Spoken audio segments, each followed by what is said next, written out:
Thomas Rowan had spent the better part of his life doing what most people forget still matters: working with soil.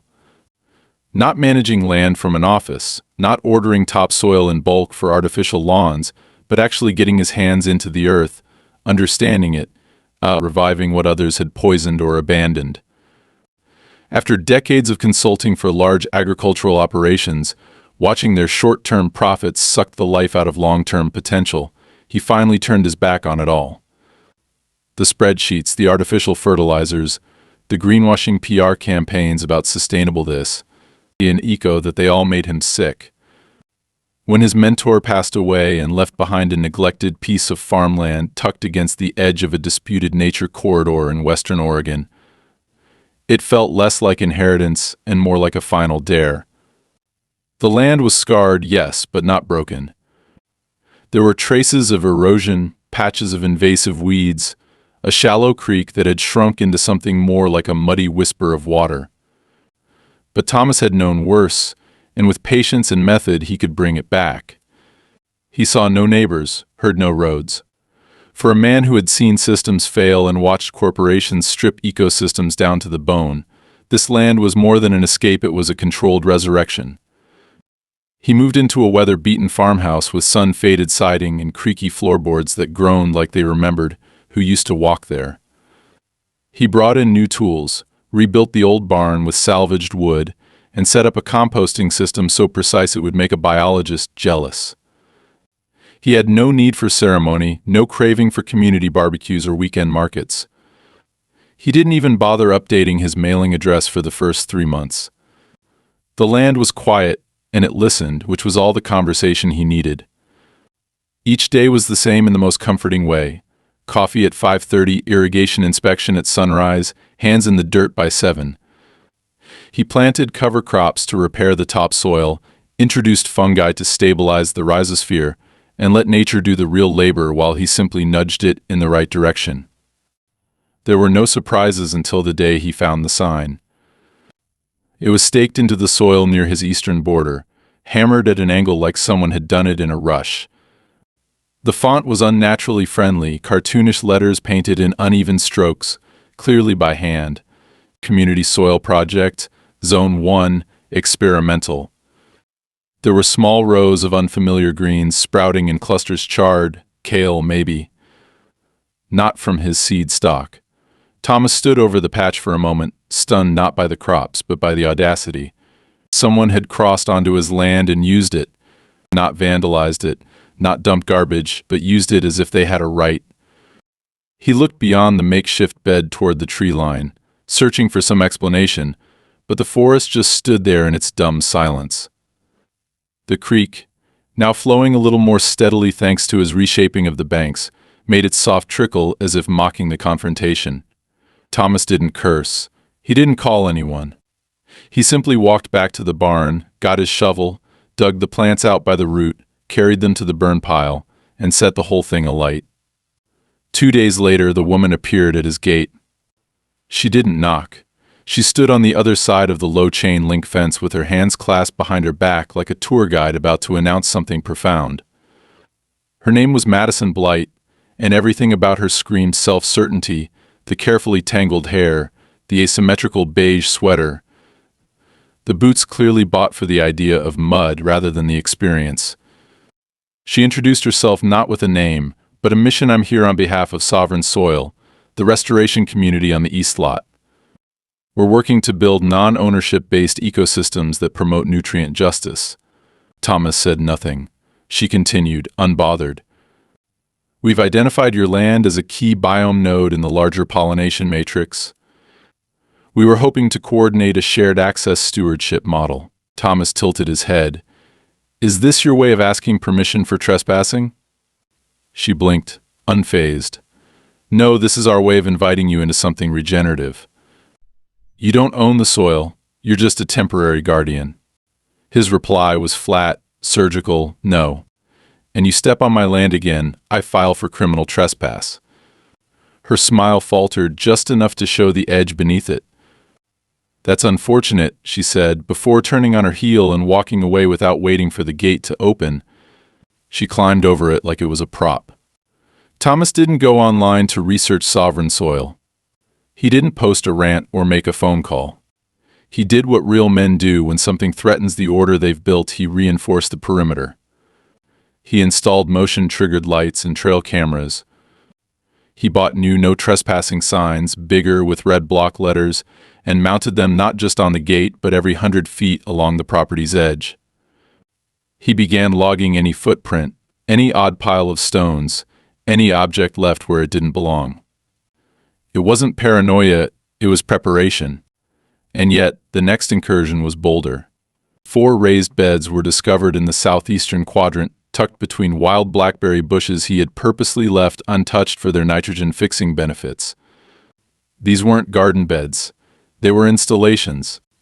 Drip irrigation lines fed from somewhere likely jerry-rigged to a line of his, and an odd mulch made from shredded paper, egg cartons, and what looked like finely ground mushroom spores covered the surface. A small hand-written placard stuck in one corner read, Zone 2 Microintegration Trial, Do Not Disturb Property of Sovereign Soil Research Cell. He didn't touch it. He took photos. Then he did what anyone with sense and pride would do. He scheduled a meeting with a property law attorney in the nearest town. That meeting cost him $500 and 2 hours of frustration, but he walked away with something better than vengeance: process. Legal boundaries, county records, the exact language needed to make preemptive claims in case these activists tried to file for conservation easements or ecological stewardship claims through soft-pressure community lobbying.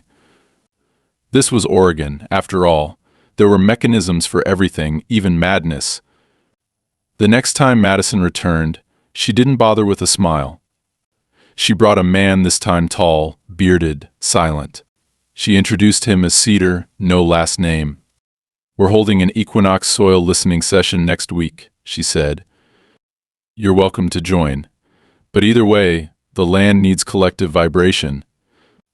If you continue to suppress its voice, it will find other ways to speak." Thomas didn't dignify that with words. He stepped forward, closed the gate between them, and locked it with a long, slow click. They stood there, watching each other through the mesh of steel and silence, until finally she muttered, "You don't know what kind of resistance you're inviting." Thomas didn't flinch. He simply turned around and walked away. That night, the creek overflowed for the first time in months. Not from rain, there hadn't been any, but from deliberate sabotage. Someone had piled organic debris, wood chips, bark, leaves, even sections of plastic sheeting into the narrowest bend, diverting the flow and flooding part of his lower beds. The soil was saturated beyond repair. The roots of his ryegrass cover had begun to rot by morning. The message was no longer philosophical. This was war. And Thomas Rowan, who once spent years teaching industrial farmers how to stop killing the land, was now faced with something far worse: people who believed they were saving it by destroying his. The damage to the lower beds wasn't simply inconvenient, it was strategic, deliberate, and oddly technical for a group that styled itself around barefoot gardening and poetic manifestos about soil consciousness. The debris that had clogged the creek hadn't been thrown in at random. Thomas noticed that it had been arranged to mimic a beaver dam, layered in the right sequence to delay the pressure until it overwhelmed the natural resistance of the banks, bursting into his south quadrant and drowning the ryegrass just as it was beginning to stabilize the subgrade. This wasn't improvisation. Someone knew exactly what they were doing. It took him 4 days to shovel the mess out, reset the flow with gravel fill, and regrade the slope to avoid future vulnerability. And all the while he expected them to show up again, expected the long silence at the edge of the woods to break with another visit. Another smug speech about shared stewardship or energetic alignment or whatever jargon they used to soften the edge of what was, plainly, encroachment. But no one came. Not at first. They waited. That was the unsettling part. The destruction had already happened, and they said nothing, claimed nothing, made no attempt to explain or even justify it. They had made their point. He was either to be assimilated or erased. And that quiet, that deliberate absence of confrontation began to fray at something in Thomas's mind, not fear, but friction.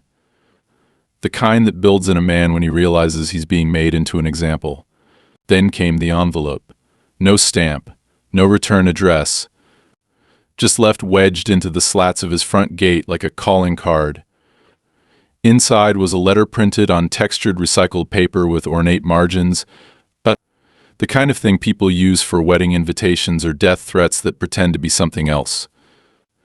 At the top it read Notice of Community Integration Opportunity, which was an absurd way to begin what quickly revealed itself as a veiled ultimatum.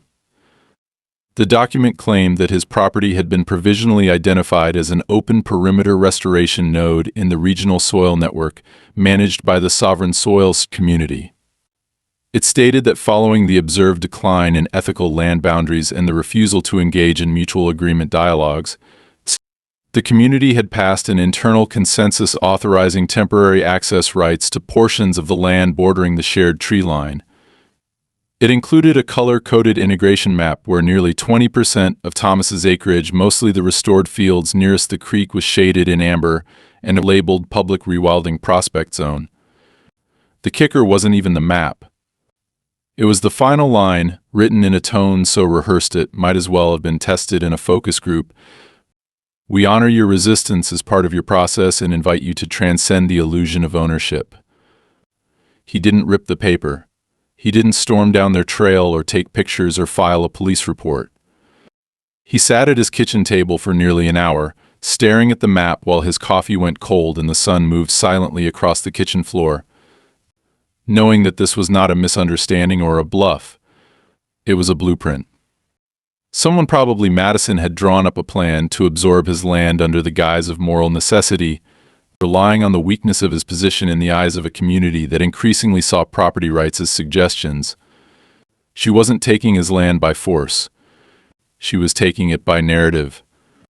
He drove into town that afternoon, spoke to the county clerk, and confirmed what he already suspected. There had been no formal petitions filed yet. No public attempts to declare an easement or claim environmental protection status. But the clerk mentioned, almost offhandedly, that several adjacent land users had submitted interest declarations concerning the cooperative land zoning proposal for the corridor running through the south end of Thomas's property. When pressed for details, the clerk simply shrugged and pointed to the stack of procedural folders accumulating under a new green label marked Community-Led Soil Revitalization District. It wasn't a law yet, but it was coming. And Thomas, thanks to the work he'd already done to heal the land, had made his property more valuable not in dollars but in symbolism. He had restored what they had neglected.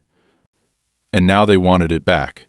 Not with money, not with legal contracts, but with ideology, with hand-painted signs and sanctimonious language dressed up like diplomacy. When he returned home that evening, the air was still, too still. He circled the perimeter slowly, not paranoid, but alert in the way a man becomes when patterns no longer hold. On the west side, near the fence line he had repaired 2 weeks ago, he noticed the smell first chemical, but faint, earthy, sweet, and just slightly wrong. He followed it to a freshly tilled patch of ground, no more than a meter across, nestled just beyond a cluster of alder trees. The soil had been turned deliberately, not dug, and something had been introduced into the bed. He scooped up a handful and brought it to his nose. There was something foreign in the loam sugar beet pulp, maybe mixed with crushed limestone and what he suspected was a fungal starter, probably an amateur attempt at micromediation. But it hadn't come from him. It wasn't his blend, and no one had asked to plant it. The next morning, the trail camera caught her, Madison, alone, entering at 4:12 a.m., moving quickly with a headlamp, gloves and a small bucket. She crouched at the patch, poured something into the soil, smoothed it over with both hands, and left. No lingering, no ceremony, no words, just function. This wasn't protest anymore. It was implementation. She had moved past trying to convince him and instead simply started acting as if she already had consent. As if his silence or resistance were just stages in a process of inevitable absorption. He emailed the footage to his lawyer. A civil injunction was possible, but slow. He needed something more immediate, a legal footprint. So Thomas submitted a formal incident report to the sheriff's office. Not a complaint. Not a call for arrest. Just a filing. A paper trail. Something that could be used later when the situation escalated, and he had no doubt it would. The deputy was polite but tired, told him they'd seen a lot of this stuff lately. The environmental activists testing property lines, especially in rural zones near conservation initiatives. It wasn't criminal trespass unless the signs were visible, the boundaries were posted, and the land had been clearly marked under revised use. Thomas nodded, thanked him, and ordered a full set of industrial perimeter markers with reflective lettering that night. 2 days later, the retaliation arrived not with fire, not with sabotage, but with a flood of language. His mailbox was stuffed with laminated pamphlets, open letters, and QR-coded community invites featuring Thomas's name. One read, "Dear Thomas, the earth still loves you even if you don't remember how to love her." Another said, "You are invited to heal with us. The boundary is a wound, not a wall." Attached to the gate was a soft canvas flag embroidered with the phrase "One soil, many hands." He took it all down, methodically, without anger. He shredded the letters, burned the flag, and logged every piece of correspondence in a file labeled Sovereign Activity, Phase 1. This wasn't about soil. It was about erosion. Not of land, but of resistance. The quiet psychological war of implication, of making a man feel as if he's the aberration, the barrier to progress, the holdout in a wave of inevitable change. That night, someone left a potted plant on his porch. A small fig tree, no tag, no note, but freshly watered and wrapped in a biodegradable cloth, bearing the logo of Sovereign Soil. Thomas stared at it for a long time, then walked it to the edge of his property, dug a shallow hole, and buried it roots and all still in the pot. He covered it in lime, soaked the patch with vinegar, and marked it with a small wooden stake carved with one word, "Return." It wasn't for them. It was for him. A reminder that boundaries meant something. That even in silence, rejection could be absolute. The next morning, the irrigation line for his upper beds had been slashed. Clean. Surgical. As if to say, "We see you. We hear your no, and we're not afraid of it." The damage to the irrigation system was not the result of haste or amateur vandalism. The cut had been made at the junction point between the primary feed and the lateral branch, just past the pressure regulator, with a clean slice that avoided the shutoff valve and left no evidence of tool marks, only the exposed cross-section of the polyethylene pipe, which bore the subtle sheen of a heated blade. Someone had taken their time. They knew where to cut to avoid triggering an alert from the flow meter, and waited until the moisture levels in the soil had stabilized so the disruption wouldn't be immediately obvious. By the time Thomas discovered it, more than 24 hours had passed. The upper bed, newly seeded with nutrient-fixing legumes to prepare for his autumn rotation, was wilting in the dry morning heat, the green sapping into yellow across its surface like bruises spreading beneath skin. For a moment, Thomas just stood there, silent, absorbing the scale of what had been done. He didn't curse. He didn't pace.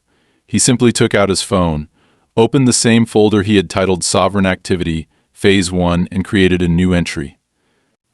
The sheriff's office agreed to take another report, but their tone had shifted, professional but restrained. The deputy who arrived that evening to document the sabotage looked over the damage, nodded a few times, and then turned to Thomas with the slightly condescending patience of someone preparing to explain how little he could actually do. The deputy reminded him that unless there was visual evidence of the act in progress or a witness willing to testify, the best they could offer was a case number. The laws around rural land vandalism were written decades ago, and they weren't built to handle ideology-driven incursions by people who genuinely believed they were restoring something rather than destroying it. "They think they're healing," the deputy said, as if that explained anything. "To them, this is more like reclaiming something that was stolen." Thomas replied with a thin, hard edge in his voice. Funny how healing looks like cutting and burning and digging on someone else's dime. The deputy didn't respond. He just filled out the form, left the usual card, and drove off, tires crunching slowly down the gravel lane, as if reluctant to fully leave the scene. That night, Thomas replaced the irrigation junction, reinforced the lines with steel mesh tubing, and installed motion-triggered spotlights on the tree line above the upper beds.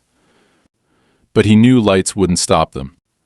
These people didn't fear exposure, they thrived on confrontation, or more accurately, on the moral illusion that confrontation didn't exist when it was cloaked in spiritual righteousness.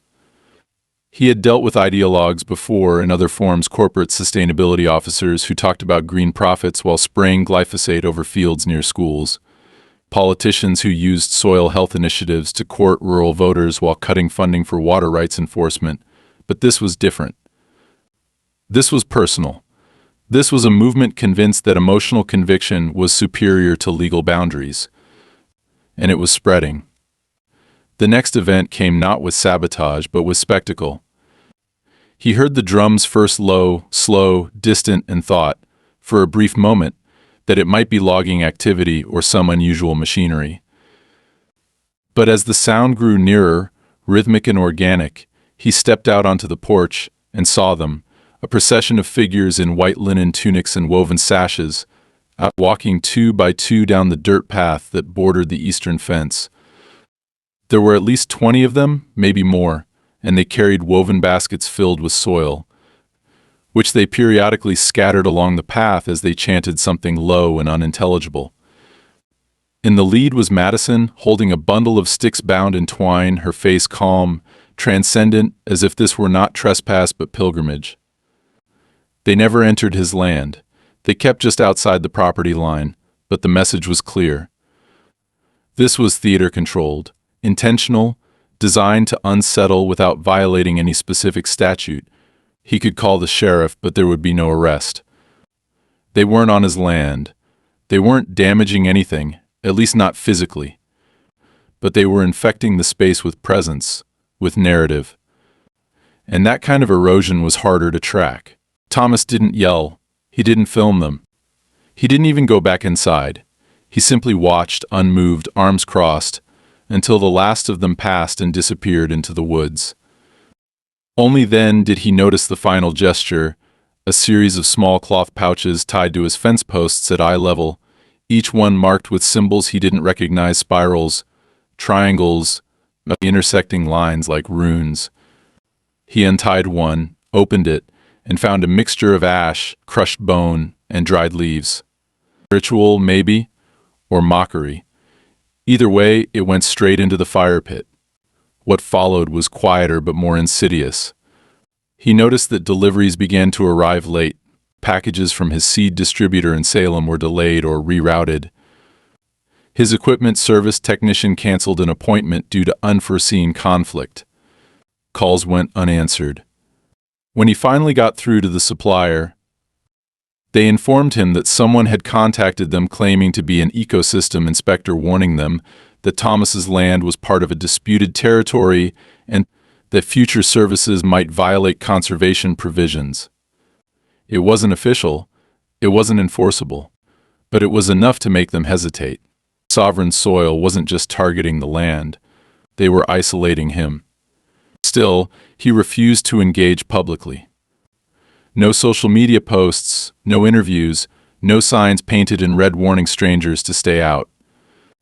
Instead, he began compiling, meticulously. Every incident logged, time-stamped, cross-referenced. He installed discrete trail cameras with overlapping fields of view. He traced every trail leading toward his land and mapped their points of convergence. He hired a surveyor not just to confirm his borders, but to produce aerial photos showing every fence, every barrier, every line they had to cross to reach him. When the surveyor asked if there was a pending dispute, Thomas replied simply, "Not yet." But they're not going to win the first punch. The most disturbing moment came 2 weeks later when he received a letter, not from the Sovereign Group, but from a parent. A woman named Janelle, whose 10-year-old daughter had apparently been part of a youth soil walk, led through the eastern corridor.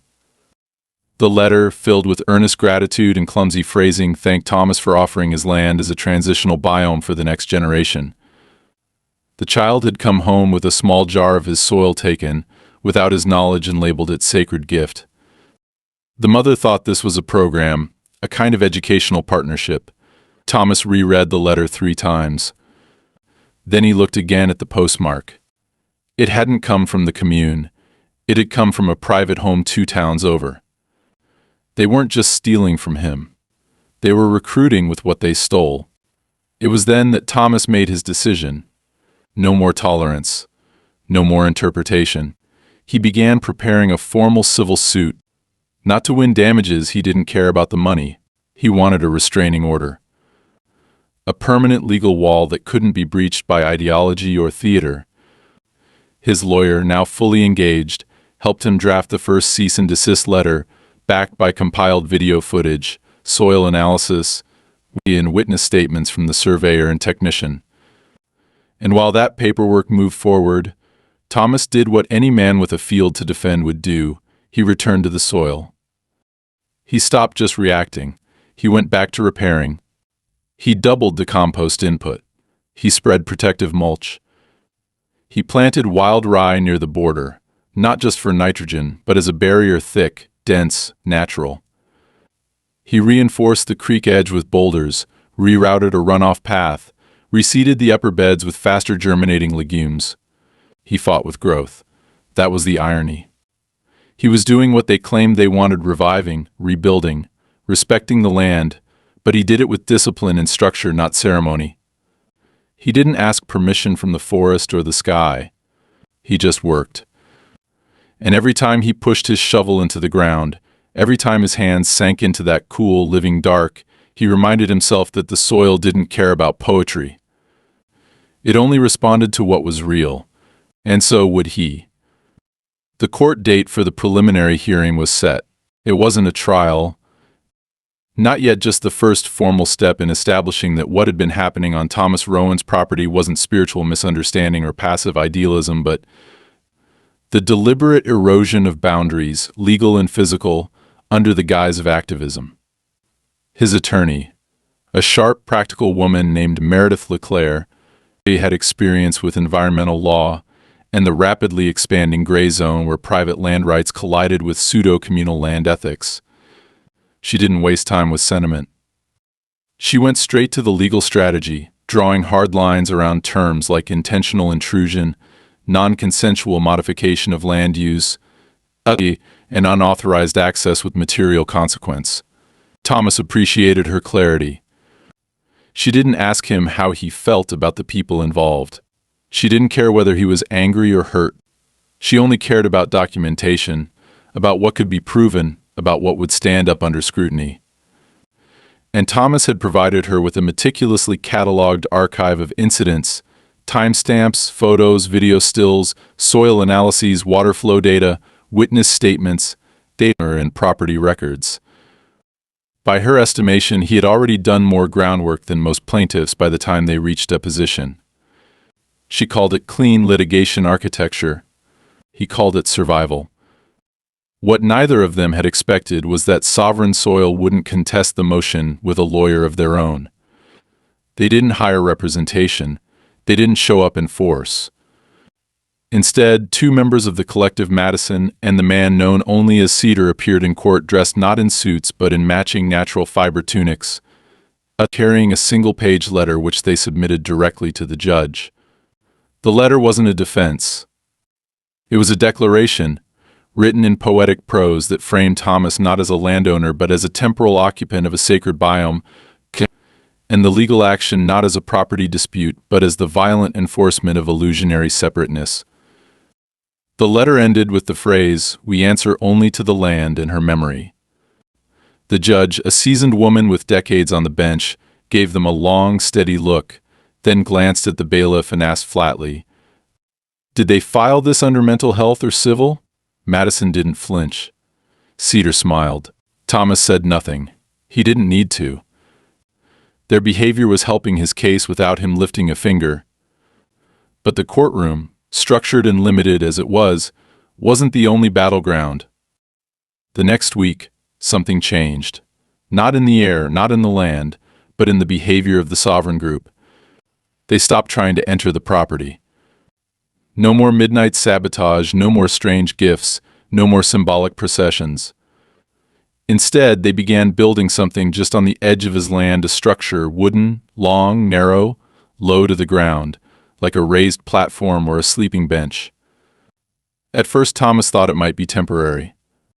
But within days it had become clear they were erecting an outdoor classroom, complete with log seating, a rain tarp canopy, and a hand-painted sign that read Land Listening School.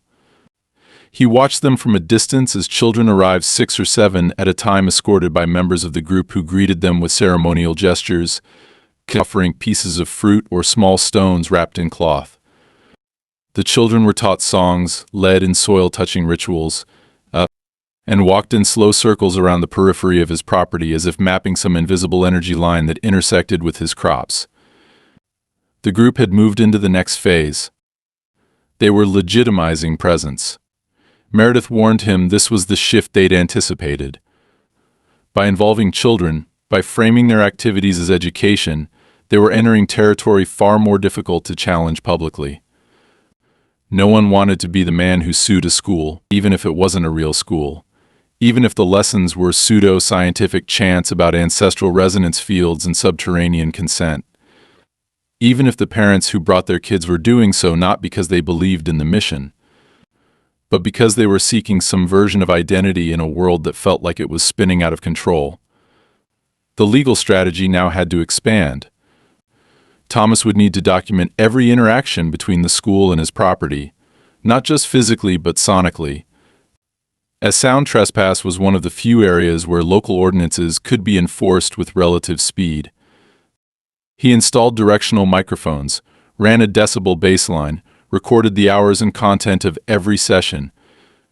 It wasn't about eavesdropping. It was about proving impact. But even as the legal walls formed around the case, something shifted inside Thomas himself. There was a morning clear, sharp, with fog clinging to the creek beds like smoke, that he stood on his porch watching the children sing their songs across the fence and felt not anger, but exhaustion. He wasn't losing the fight. Not yet. But he was beginning to realize the cost of holding the line wasn't just legal or financial. It was psychological. His land was no longer a place of restoration. It was a front. And every shovel he lifted, every plant he checked, every repair he made, was done not with peace but with vigilance. He had stopped talking to the soil. He had started guarding it. That night he sat with a bottle of bourbon and scrolled through old photographs, not of the land, but of his work before it. The fields in Kansas where he'd stopped erosion by redesigning swales. The almond orchards in California where he'd reversed salt buildup in topsoil with biochar amendments. Even the brutal months in South America, where he'd worked with independent farmers to detoxify fields destroyed by illegal waste dumping. Back then, his work had been about reclaiming the possibility of harmony between land and use. Now it was about defending the perimeter of belief. The next morning, as if summoned by his memory, a figure from that past appeared, Leandro Morales, a Brazilian agronomist he had worked with years ago, now lecturing at a U.S. university. Leandro had heard about the case through a colleague and offered to visit, not to testify but to look, to see what the land was telling him. Thomas agreed, not because he needed validation, but because he needed someone who spoke the same language the ground did. Leandro spent a full day walking the property, taking samples, sniffing the air, digging with his hands, listening to the soil the way one might listen to an old friend who had been through something unspeakable. That evening, over roasted squash and whiskey, Leandro said simply, "The soil is still with you. But it's scared." Thomas didn't ask him to explain. He understood. The land could be healthy and still carry trauma. Roots remember compaction. Water remembers chemical drift. Microbial life remembers starvation. And just like people, soil under siege will protect itself not by speaking but by withdrawing. That was when Thomas made the decision to escalate legally, yes, but also symbolically. He called a press photographer he knew from a trade journal, someone who understood rural narratives without sensationalism. He invited her to take photos, not of the sabotage, not of the protests, but of the work, the compost system, the creek restoration, the fencing, the cover crops. A visual record not of conflict, but of stewardship. He didn't ask her to publish them, he just asked her to store them. One day someone's going to tell a story about this place, he said. I want the right pictures in the archive when they do. The next week, a drone flew over his field. Silent, no markings. It hovered for almost 3 minutes before retreating. He captured it on video, but it didn't matter. He knew they were watching. He knew they were documenting.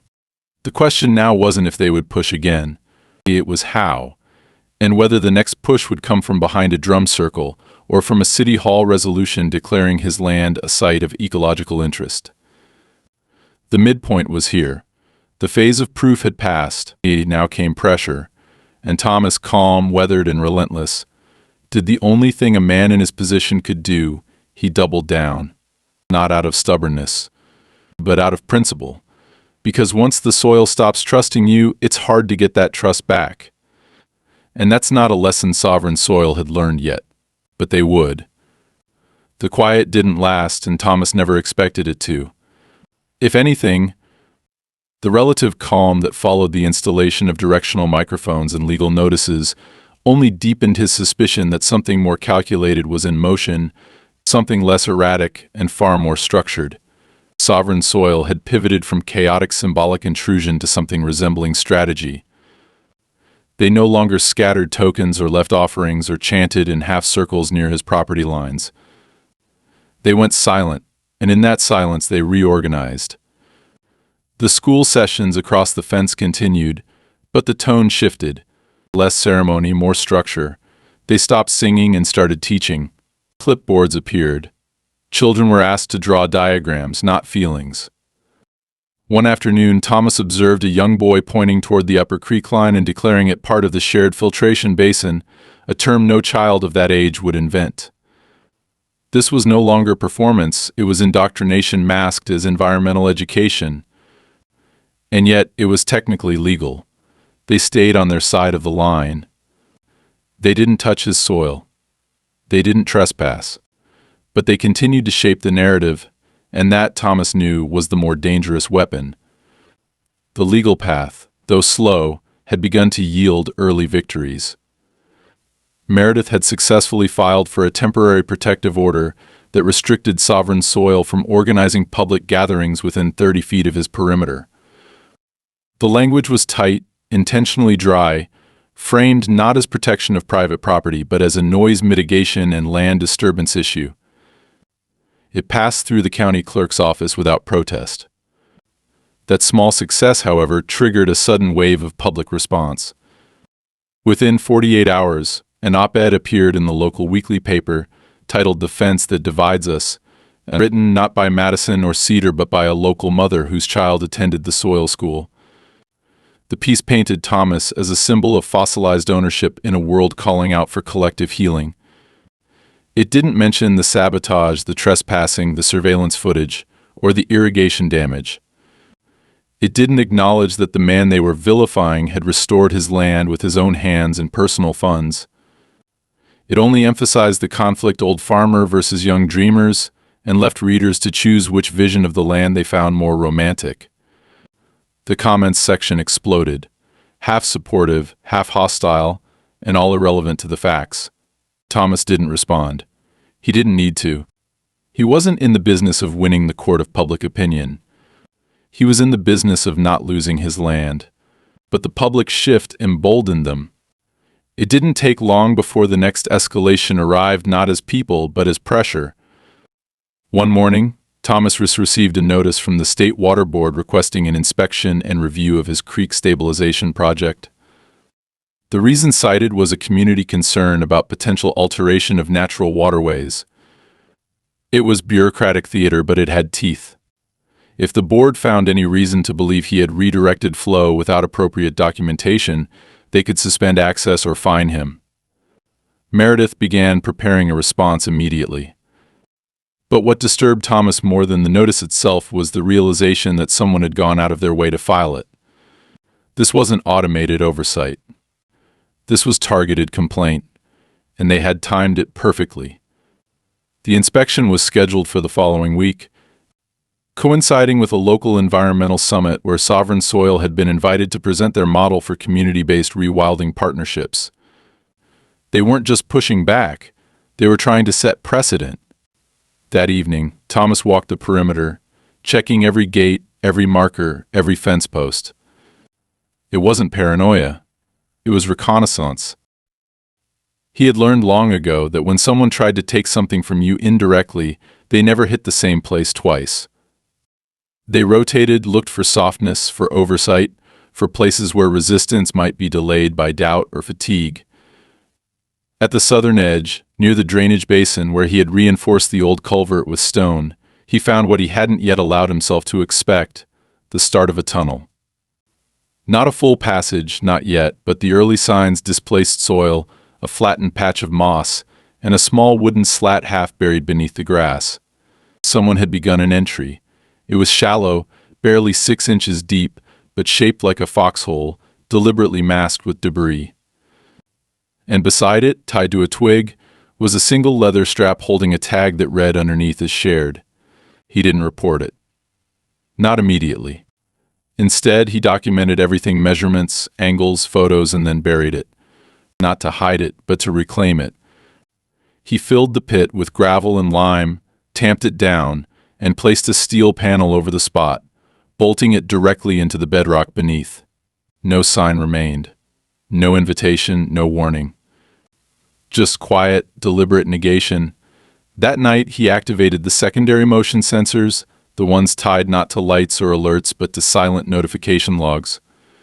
He wanted them to feel like they still had access. He wanted to watch them try. They returned 3 nights later. 2 figures. No lights. Moving low, coordinated, entering from the northern tree line and making their way along the old fence line where the foliage was thickest. Thomas, watching from his screen, made no move to confront. He waited, watched them approach the southern drainage point, saw them crouch in confusion as they found only steel. They whispered to each other.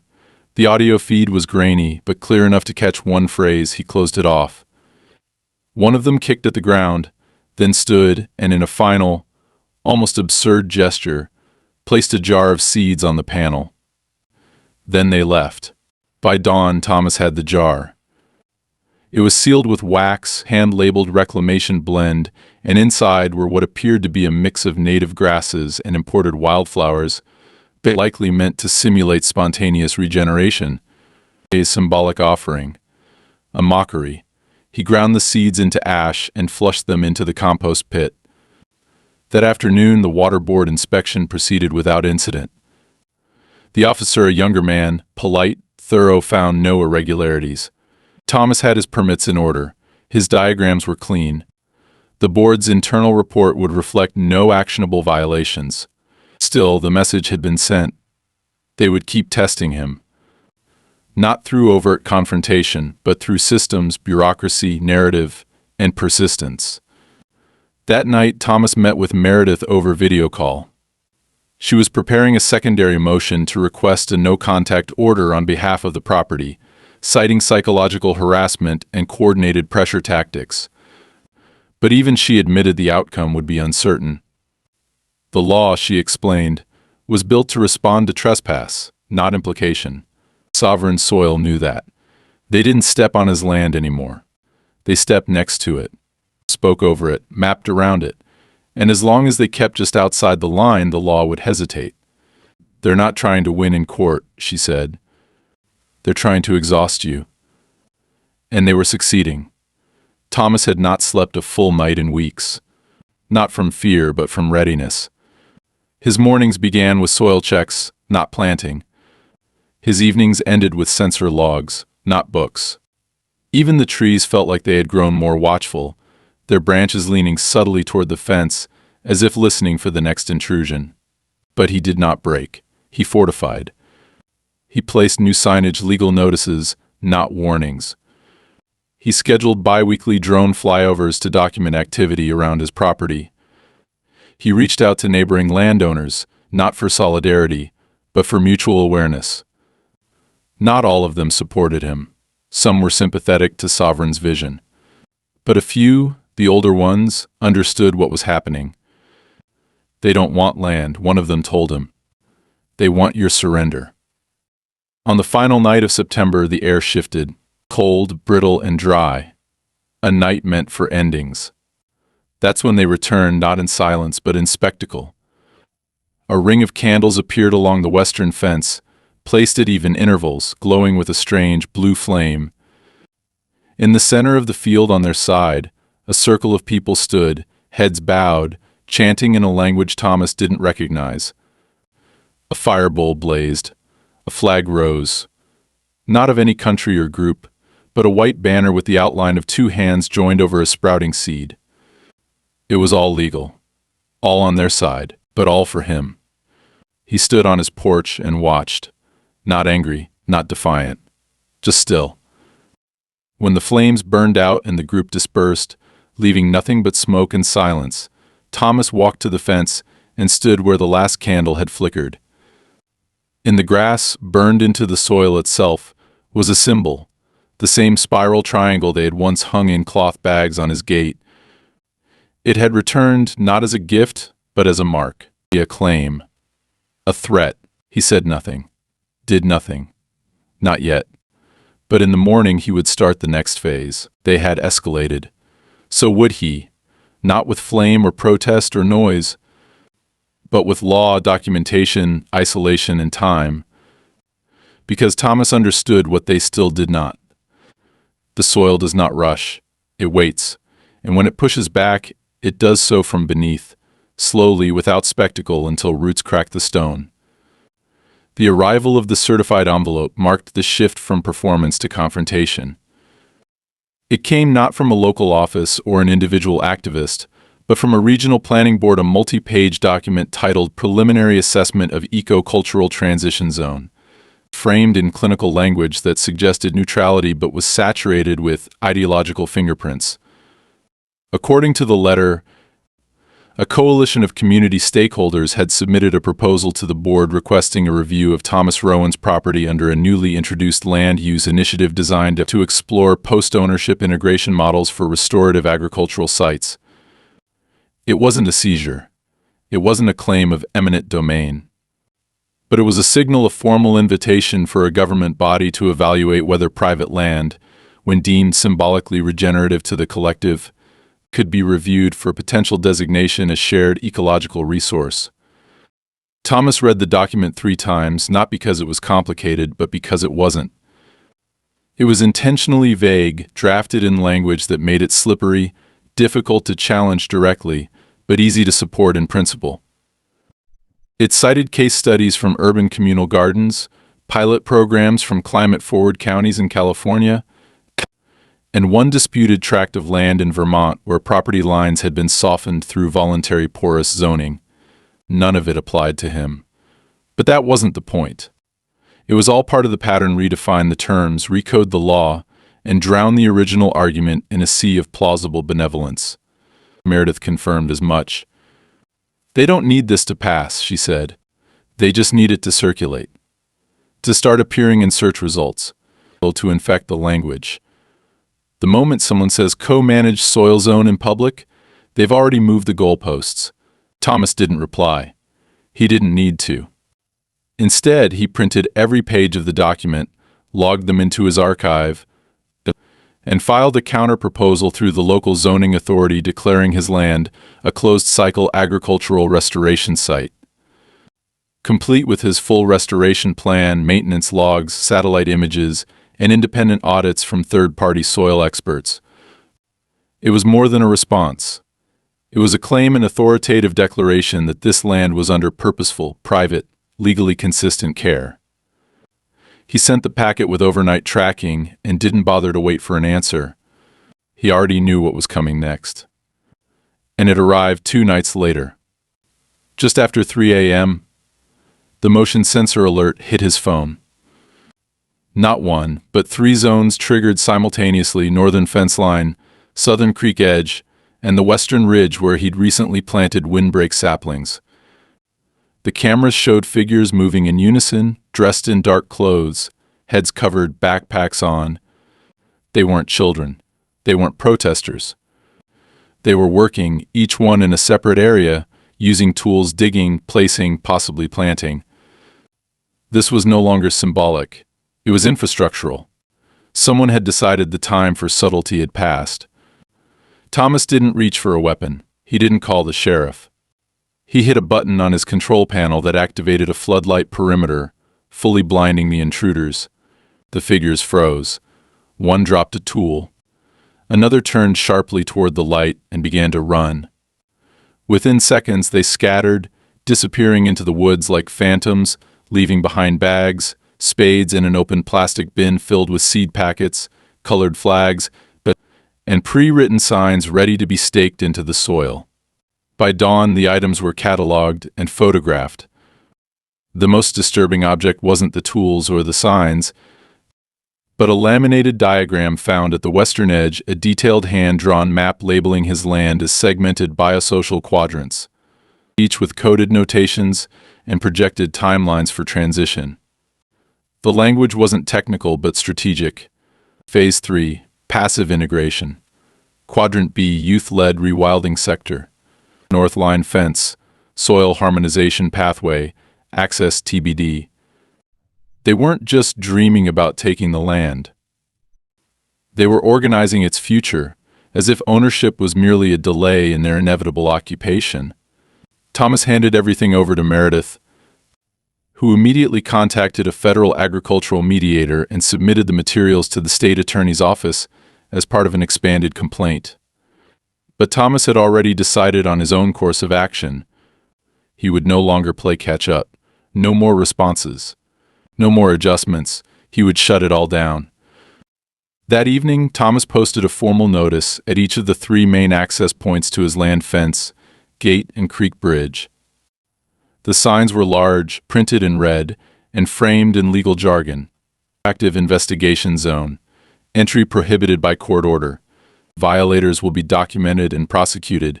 He had no such court order yet, but the phrase itself had weight, enough to stall most incursions, enough to trigger pause in all but the most fanatical. Then he took the step he had held back for months. He installed perimeter audio systems that played randomized loops of legal warnings and time-stamped proximity logs, creating a psychological pressure wall that made even standing near the fence uncomfortable. It wasn't violence. It wasn't threat. It was deterrence, cold and unrelenting. The escalation worked. Within days, the school sessions across the fence disappeared. No more children. No more chance. The structure itself was taken down. The woods fell quiet. But Thomas knew better than to trust stillness. He spent the next week reinforcing weak points, reviewing security, updating sensors. He slept little, ate less, and functioned entirely on muscle memory and resolve. When Meredith called to inform him that the state attorney had formally accepted his expanded claim, Thomas only nodded. It was movement, but not resolution. That would come later, if at all. And then, without warning, Madison returned. Not in secret. Not at night. She walked up to the gate in broad daylight, unaccompanied, dressed in a simple gray coat and worn boots, holding nothing in her hands. She didn't shout. She didn't smile. She simply stood there watching the house, waiting. After nearly 20 minutes, Thomas stepped outside. He didn't speak. Neither did she. The silence stretched until she finally raised her voice, not loud but firm. "This was never about you," she said. "This was about what the land needs." Thomas didn't move. She continued more quietly, almost with fatigue. "You won't be here forever, but the soil will. And it doesn't forget who nurtured it or who poisoned it." He let the words hang, then spoke with a voice as calm as stone. "And you think you're the memory?" She didn't answer, just turned and walked away.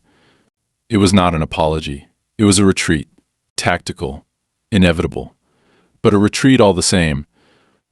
She had realized what Thomas always knew, that if you push long enough against something immovable, eventually the ground itself begins to reject you. Not through confrontation, but through endurance. That night the wind came down hard from the ridge, ripping through the saplings with the same violence that had once come in human form. But the fences held. The sensors stayed silent. The soil, damp from a light rain, pressed close to the roots, unbroken and clean. And for the first time in months, Thomas slept without checking the screens. He hadn't won. But they had failed to take what mattered most, not the land, the certainty. The state's ruling came on a Thursday morning, printed on cream-colored stock and delivered via certified courier instead of email, a detail Thomas found oddly respectful, as if the paper itself understood the gravity of what it carried. The decision was definitive. The court recognized the documented pattern of harassment, unauthorized environmental interference, and coordinated psychological pressure exerted by members of the Sovereign Soil Collective. It upheld the full protective order filed on Thomas Rowan's behalf, granting not just permanent no-contact directives against named individuals, but a geographical restriction. Sovereign Soil was legally barred from organizing, gathering, or establishing any structure or initiative within a 300-foot buffer zone surrounding his property. The ruling also included a formal acknowledgement that Thomas's restoration work had met and exceeded the state's benchmarks for private agricultural conservation, effectively nullifying the pending eco-cultural review before it could progress. The language was dry, as legal writing always is, but Thomas read it twice, slowly, letting each sentence settle into place like stone laid in foundation. There would be no appeal, no protest. It was over. The immediate aftermath was quiet, no confrontation, no final spectacle. The buffer zone forced Sovereign Soil to retract deeper into their leased acreage, and within 2 weeks, their outdoor structures had been fully dismantled. The school never reopened. Their signage disappeared. Their social media accounts went silent, and whispers in town suggested that a few of them had packed up and moved on entirely. Madison Bight was not seen again. No one came to say goodbye. No one needed to.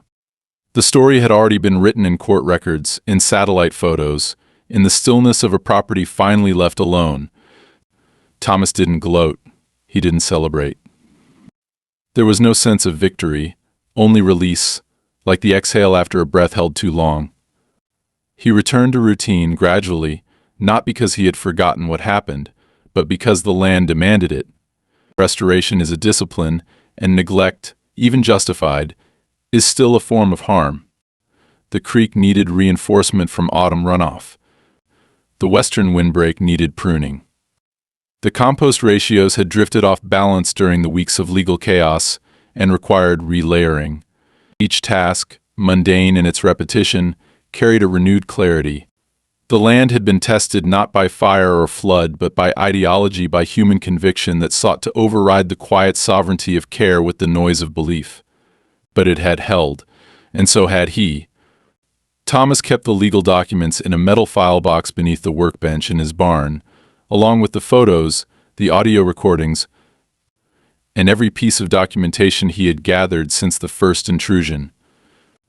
Not out of fear of recurrence, but out of duty, a record, a reminder, for himself, for whoever might come after.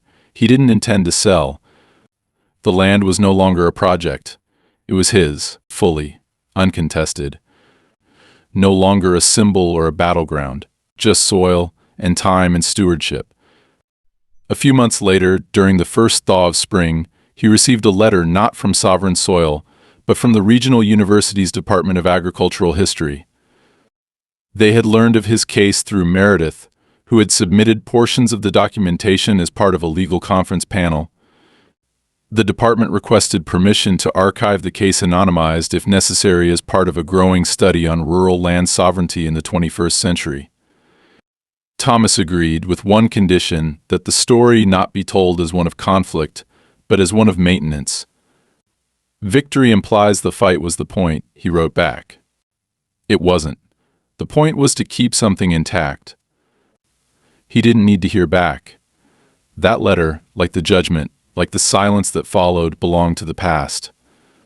His future was quieter. Grounded.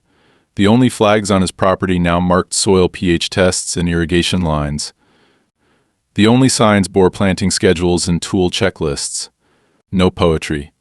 No proclamations, just work. By midsummer, the saplings at the western ridge had taken hold, their roots deep, their trunks steady. The upper beds had recovered from the stress, the legumes blooming in neat, orderly rows. The soil, after months of pressure and disruption, had softened again, holding moisture just right, full of scent and life. And one morning, as the sun broke across the fields and caught the curve of the creek in gold, Thomas paused at the edge of the southern fence, the place where the first signs had once hung, the place where the first line had been crossed. He stood there for a moment, one boot resting on the low stone marker he had placed after burying the last of the sabotage, and breathed. Not in triumph, not in relief, just in rhythm with the land he had kept. There would be no return, no resurgence, no unfinished business. Just fence, just field, just soil that now finally remembered only him,